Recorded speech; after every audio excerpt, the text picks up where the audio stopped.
जीवन का परम साध्य है। तो गुरुजनों की कृपा से यही अनुभव हुआ। आत्मसमर्पण बस सारी लीला इसके बाद है। जो भक्ति मार्ग चरम सुख है वो प्रिया प्रीतम जो के समीप उनकी परिचर्या में रहना है। चाहे वो हाँ, ये जो शरीर है ये तो एक पोशाक मात्र ही है, न कोई पुरुष है न कोई स्त्री है, और आत्मस्वरूप कोई रूप नहीं है। तो सृष्टि को चलाने वाला जो तत्व जी जिस रूप में भी जी हमारी रक्षा करे। जी। पर प्रेमी जन जो है ना ये भी आगे बढ़े होते हैं।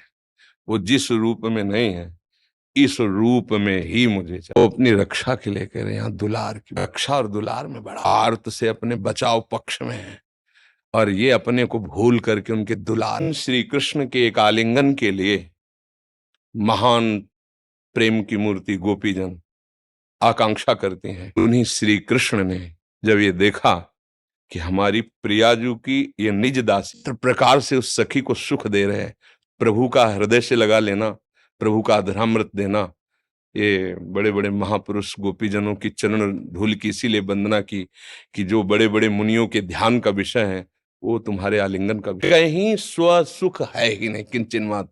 लाडली लाल सिंहासन में विराजमान है, सखियां उनकी सेवा करके जब दूर हट के देखा तो जो अपार सुख उनको हो रहा। लाडली जू के सुख में लालजू मगन है, लालजू के सुख में लाडली जू मगन है, और लाडली लाल दोनों का सुख सखियों के हृदय में, और वो भी विथकित नहीं है।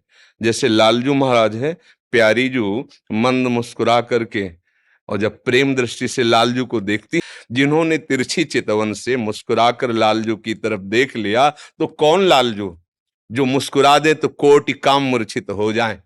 गोपीजनों के सामने प्रभु जब प्रकट हुए तो कोट मनमथ मनमथा, सुंदरवान लावण्यवान रूप समुद्र सुख समुद्र प्रभु, जिनके कटाक्ष से इस दशा को प्राप्त हो रहा है। वेणु गोविंद नेत्र अतृप्त चकोर पेयम, अतृप्त चकोर की तरह जिनके रूप का पान, और यहां तो प्रेम का उल्लसित समुद्र जो मर्यादा को भंजन, प्रेम की एक अपनी मर्यादा है, वो कोई और मर्यादा रखता नहीं।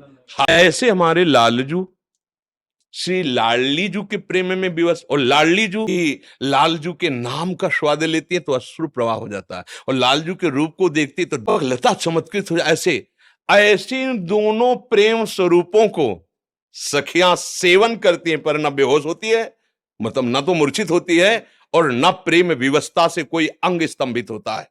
सावधान होकर चतुरता पूर्वक ऐसे लाड़िले प्रेम समुद्रों को दुलार करते हुए, दासता से बढ़कर कोई सुख नहीं।